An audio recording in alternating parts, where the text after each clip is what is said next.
Greetings from Temecula, California. This is the Ryder Report. I am Ryder Bullock. Lots to get to today. We're talking NBA preseason basketball, which is basically basketball. If basketball took a nap and forgot to wake up, everyone's playing, nobody's scoring. It's confusing, but somehow exciting.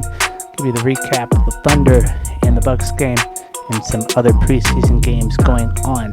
Jason Kidd just signed an extension with the Mavericks, which is wild. It's like, cool, coach, now don't ruin the season, but also, who knows? Maybe he's secretly building a basketball robot army. And James Franklin, he's unemployed. I feel bad, but also he's got $50 million. So I don't feel bad, but hopefully he can finally binge watch everything he's missed instead of coaching under pressure. And President Trump, is trying to move World Cup games out of Boston because, of course, you know, what else would you want on a Tuesday evening? Lots to get to, but before we do, I want to talk about something that is kind of funny. Tyrese Halliburton, the Pacer player from Oshkosh, Wisconsin, which is basically Milwaukee's neighbor. You'd think he'd be a Brewers fan, right? No. He said, baseball, I'm a free agent. I was a Brewers fan, and I was supposed to throw the first pitch, and they X'd it. So I'm done. Bro, they literally just asked you to toss the ball. It's like ghosting someone because they didn't text you back in 3 hours. Now he's wearing Cubs jerseys, Dodgers jerseys. Probably going to show up in a Mariners jersey next week just to confuse everyone. I swear, at this point he's just collecting jerseys like Pokemon cards. Gotta troll them all. And it's even funnier because his old teammate Miles Turner left for Milwaukee and started roasting Pacer fans. So Tyrese is like, Milwaukee? Nah, I hate you now. Also, the Brewers are canceled, and maybe gravity. But here's the kicker. Tyrese tore his Achilles, so he's not playing this season. He can't dunk on the Bucks. He's just sitting on the bench, changing jerseys like a sad, very athletic Barbie doll. He's like, you win, still mad. You lose, perfect. Tyrese, I love you, okay? But pick a side. Or at least pick pants that match one of your jerseys. Or better yet, pick socks. Start small. Okay, let's get to the news. The Oklahoma City Thunder edged the Milwaukee Bucks in a 116-112 back-and-forth battle that showcased sharp shooting and hustle on both ends of the court. The Thunder's balanced attack powered the victory, with Shai Gilgeous-Alexander leading the way, scoring 23 points and dishing out 6 assists. Isaiah Hartenstein added 13 points and pulled down 8 rebounds, while Wallace contributed 9 points and 8 assists. Oklahoma City controlled the boards, grabbing 45 rebounds to Milwaukee's 39, including 9 offensive boards that fueled second-chance opportunities. Oklahoma City also got strong contributions from its perimeter shooters, hitting 37.2% from beyond the arc and converting 76.9% of free throws, helping them maintain a largest lead of 12 points early in the game. Despite the effort, they allowed Milwaukee to stay close, as the Bucks shot a team 40% from 3, kept the game within 4 points late. Milwaukee's attack was paced by Giannis Antetokounmpo, who finished with 16 points, 7 rebounds, and 4 assists. Kevin Porter Jr. added 15 points, while Kuzma provided 21 points off the bench, giving the Bucks a strong punch in the second half. However, turnovers proved costly, as Milwaukee committed 21 miscues compared to Oklahoma City's 19, allowing the Thunder to capitalize with 20 points off turnovers. Both teams battled hard in transition and paint scoring, but Oklahoma City's edge in rebounds, assists, 29-24, and timely shooting ultimately decided the outcome. The final score, Oklahoma City Thunder 116, Milwaukee Bucks 112, as the Thunder held off a late Bucks rally to secure a hard-fought victory. Also, the Cleveland Cavaliers defeated the Detroit Pistons 118-110, overcoming a brief early deficit and pulling away behind strong shooting and transition play. The Pistons, who led by as many as 5 in the first half, kept the game competitive through their dominance in the paint, scoring 46 points down low compared to Cleveland's 38. Tobias Harris led Detroit with 19 points and 5 rebounds, while Derek Jenkins also chipped in 19 points with 6 assists. Despite their effort, Detroit struggled from the free throw line, converting just 63.2% of attempts and turned the ball over 24 times, giving Cleveland extra scoring opportunities. Cleveland's balanced attack proved decisive. The Cavaliers shot 47.1% from the field and knocked down 39.5% of their three-pointers. Donovan Mitchell paced the team with 17 points and 6 assists, while Dwayne Wade added 15 points and 9 rebounds. Jaron Allen contributed 15 points and 6 rebounds, anchoring the defense with multiple blocks. Cleveland also dominated in transition, scoring 24 points off fast breaks compared to Detroit's 10. Cavaliers displayed poise under pressure, converting turnovers into points and limiting mistakes, committing only 18 turnovers. They also controlled the glass with 42 rebounds, including 13 offensive boards, allowing them to maintain second-chance opportunities. Detroit will look to improve their perimeter shooting, 33.3% from 3, and cut down on turnovers as they move forward, while Cleveland's balance and efficient ball movement proved the difference in a tightly contested game. The final score, Cleveland 118, Detroit 110, with the Cavs maintaining their edge late in the fourth quarter to seal the win. Sticking with basketball, the Dallas Mavericks, they've gone ahead and locked up Jason Kidd to a multi-year extension. Now, that's not a shock, but the timing tells you everything you need to know. You had the Knicks, okay, poking around again. They wanted to talk to Kidd before they wanted to hire Mike Brown. Dallas said no, not happening. He's ours, and boom, extension signed just like that. Now, let's be honest. Kidd's earned it, right? 179, 149 in 4 years. A trip to the Western Finals in 22, NBA Finals a couple of seasons ago. The guy's built something down there, okay? Luka Doncic, when he was there, trusted him. Anthony Davis trusts him now, okay? And in the front office, they trust him. And in this league, if your stars trust you, you stay. But I'll say this, it's the second time another team's tried to poach him. The Lakers wanted him last year. Okay, or a couple years ago, with J.J. Redick. Before they got J.J. Redick, they wanted Jason Kidd. Now the Knicks, same story. Okay, it's the second time this has happened. So clearly, Jason Kidd's name still carries weight. You don't see a lot of guys in today's NBA get multiple big market teams circling. That tells you what the league thinks of him. So for Dallas, this is about stability. You got Cooper Flagg coming in. You got Kyrie. You got Anthony Davis. 3 former first-round draft picks on the same team in that locker room. You can't hit the reset button every 2 years when you've got a generational player or and a generational team for that matter. Now, as for the Knicks, listen, they wanted flash. They wanted a name. And they didn't get Kidd. They settled for Mike Brown, who's fine. But it's not going to light up Broadway, okay? And it's a steady move, but not a splashy one. Bottom line, good move for Dallas. Smart for Cuban and company to get ahead of it. Kidd's not going anywhere. Another person who's not going anywhere is John Calipari. In his second year at Arkansas, he goes off at SEC Media Day about the new NIL and transfer portal era. Says he's not going to be a transactional coach. Says if it comes down to playing kids to play, he'll walk away from the game. Now listen, I respect Cal. The guy's done it all. Championships at Kentucky, Final Fours with Memphis, countless pros. But this is the same John Calipari who practically invented the one-and-done culture. He made a living bringing in top 5 recruits every single year, watching them head to the NBA 9 months later. So when he says he doesn't want to be a transactional coach, it's a little rich. Because back in the day, the transaction was simple. You come to Kentucky, I'll make you a millionaire next June. That was the pitch. Now, because the money's out in the open, not in the shadows, not under the table, suddenly it's too transactional? Come on. But here's what I do agree with him. Okay, a lot of what he said was true. The transfer portal has turned college basketball into free agency without contracts. You've got kids in 4 schools in 4 years. They don't continue where they started.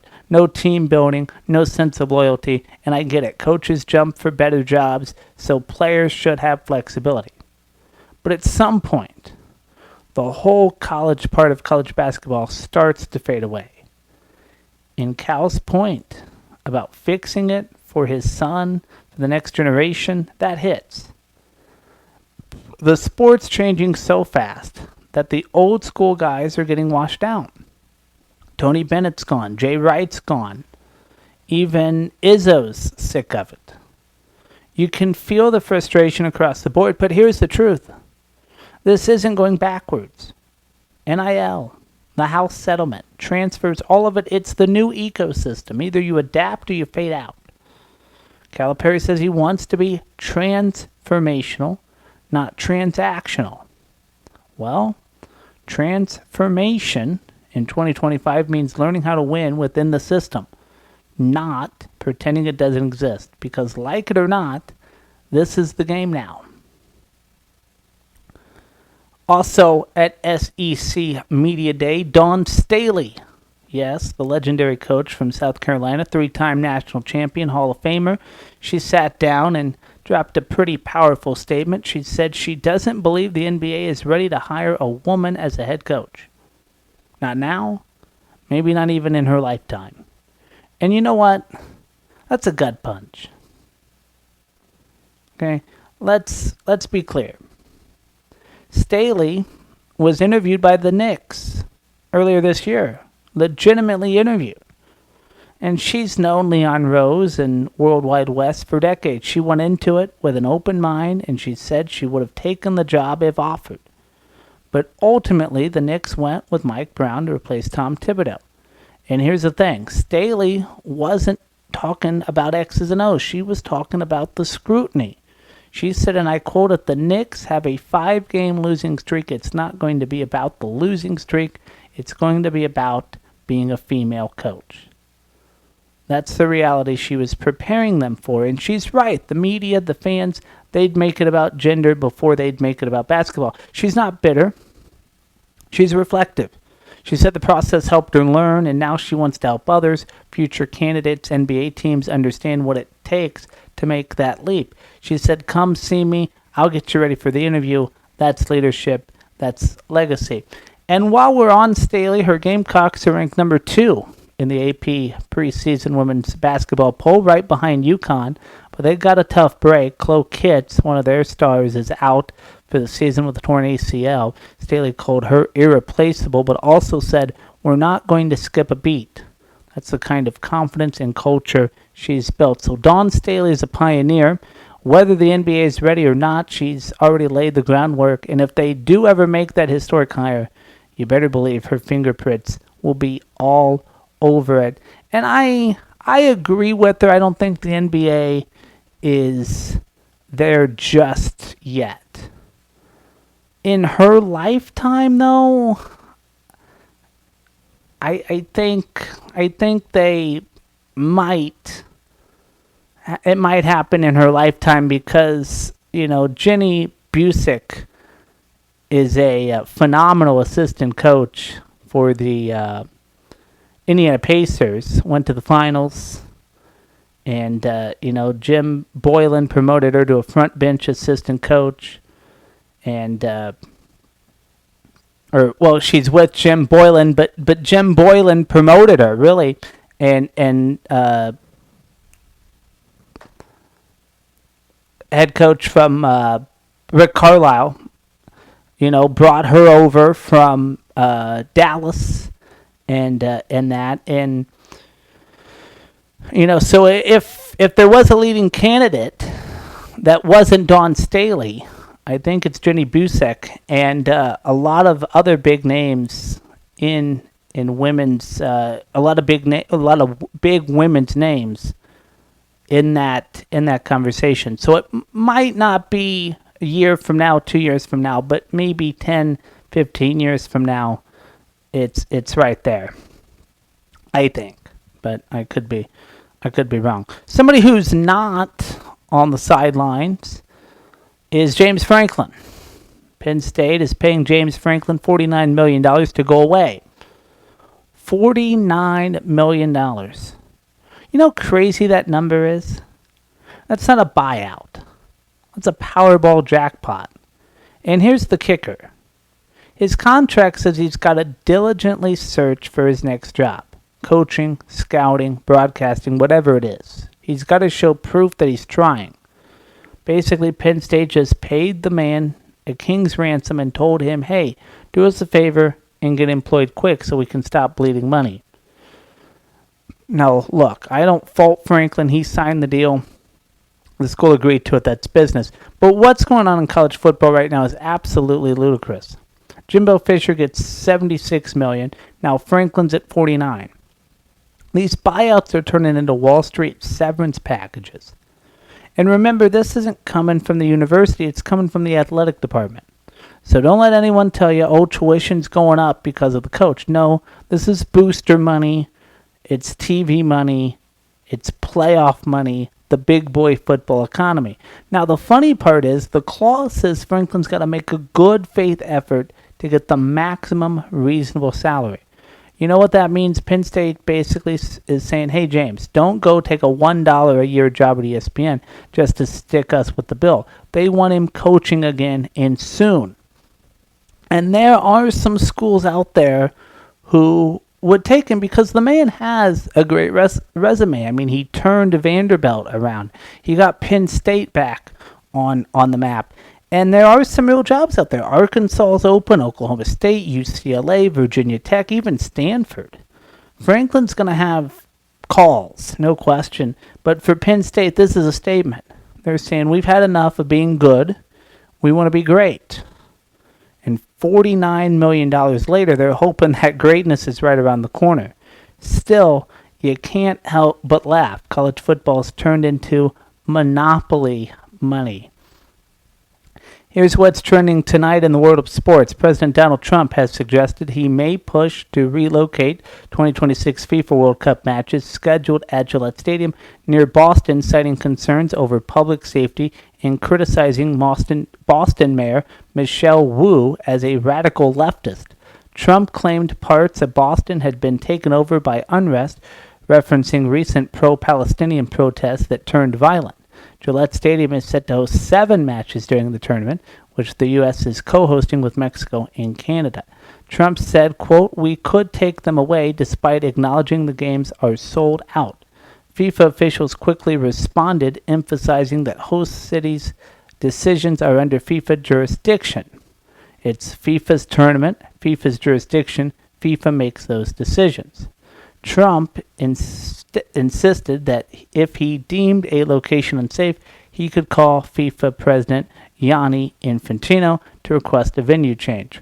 Wu's office has not commented on the remarks. Stay tuned for more updates as the situation develops. A proposed $2 billion plus private capital deal by the Big Ten Conference is facing internal opposition after a joint meeting between trustees at Michigan and the University of Southern California raised concerns about the plan's long-term implications. Sources say both schools questioned the deal's effectiveness in addressing rising athletic department costs and expressed discomfort with selling equity in media rights. So the deal would create Big Ten enterprises holding TV and sponsorship rights through 2046. Each school could receive at least $100 million. Top programs may get over $150 million. UC Pension Fund would acquire a 10% stake with no direct control. Concerns. Trustees worry the deal offers short-term cash without solving structural financial issues. Uncertainty around federal legislation and governance under interim university presidents adds complexity. Michigan and USC favor exploring alternative funding options with better terms. A conference-wide call with league president and athletic directors is tentatively scheduled for Thursday. No votes has been set, and negotiations remain ongoing. Despite the pushback, Big Ten Commissioner Tom Petty emphasized that any decision will be made collectively by all 18 member schools. Questions surrounding the Los Angeles Angels' role in the 2019 overdose death of pitcher Tyler Skaggs were at the center of opening statements today in a Los Angeles courtroom. The long-awaited wrongful death civil trial. Skaggs died after taking a fentanyl-laced oxycodone pill provided by Eric Kay, the team's former communications director, who was convicted in 2012 and is serving 22 years in prison. Skaggs' widow, Carly, and his parents filed the lawsuit in 2021, seeking $118 million for lost earnings, family suffering, and punitive damages against the franchise. Plaintiff attorney Sean Hawley placed blame squarely on the Angels, saying the team put Skaggs directly in harm's way by continuing Kay's employment despite multiple warnings about his drug use. Hawley highlighted incidents dating back to 2013, including a rehab stint, visible drug use at work, a 2016 incident in which a co-worker saw Kay snorting drugs in the clubhouse, and a 2017 intervention where team officials observed drugs packaged for sale at Kay's home. Hawley also noted HR efforts in 2019 to send Kay for additional treatment, emphasizing that less than 2 months later, Kay provided the fatal pill to Skaggs on a team trip to Texas. Hawley argued the overdose was a preventable tragedy and that the Angels ignored their own drug policies while disciplining other employees for violations. The Angels' lead attorney, Todd Theodoric, countered that the team had no knowledge of Skaggs' drug use or that Kay had supplied him with pills. He argued Skaggs' death resulted from his own reckless decision to mix large amounts of alcohol with narcotics. Theodora presented evidence including autopsy results and hotel room photos showing the combination of oxycodone, fentanyl, and alcohol that led to Skaggs' death. He said the Angels had offered to help Kay for bipolar disorder and medication management and acted appropriately by suspending and eventually firing him once his role in Skaggs' death was known. Theodora also pointed to Skaggs' prior drug use with the Arizona Diamondbacks and said multiple former and current Angel players will testify or have testimony read regarding Kay and Skaggs. Angels owner Art Menorah and team president John Caprino attended the opening statements, which lasted nearly an hour each, with starkly differing narratives presented to the jury. Hawley maintained the Angels failed to protect Skaggs' despite clear warning signs, while Theodora emphasized that the pitcher's own choices led to the fatal outcome. The trial, expected to last 6 weeks, continues Wednesday with testimony from Angels public relations head Tim Mead. That's what's trending in sports. In baseball tonight, Dodgers taking on the Brewers. Dodgers take it 5-1. Dodgers now lead the series 2-0. Tomorrow, Blue Jays take on the Mariners. Game 3. Seattle leads the series 2-0. Thursday, Dodgers Brewers once again in Los Angeles for Game 3. Blue Jays Mariners Game 4. That's what's going on in baseball. Here is tonight's final thought. Our developing story out of Indianapolis involves former NFL quarterback Mark Sanchez, who faces a battery charge along with 3 misdemeanors. The case, which has drawn attention both for the high-profile nature of the individual involved and the unusual circumstances, has now taken a presidential turn. Judge Jennifer Prince, initially assigned to the case, has recused herself. No explanation was provided, though such a move is not uncommon when a judge feels there could be a conflict of interest or a personal connection with any party involved. The case has been reassigned to Judge James Osborne, who has scheduled a pretrial conference for October 22nd, with a jury trial tentatively set for December. The incident itself occurred on October 4th. Sanchez was repeatedly involved in an altercation with 69-year-old Perry Toll, who was removing used cooking oil from a hotel. According to Toll, Sanchez confronted him over his truck, and the situation escalated despite Toll's use of pepper spray, ultimately resulting in Sanchez being stabbed. Sanchez, who was in Indianapolis to work for Fox, the Raiders-Colts game, has pleaded not guilty to all charges. The case highlights a troubling intersection of sports fame, public behavior, and the legal system, a reminder that athletes, no matter how well known, are subject to the same laws as the rest of us. As this case moves forward, it will be closely watched not for the legal outcome, but for what it reveals about accountability in conduct off the field in professional sports. That'll do it for me on this Tuesday night. Till next time, Ryder Bullock reporting. Thank you for your time, and thank you for letting me share mine.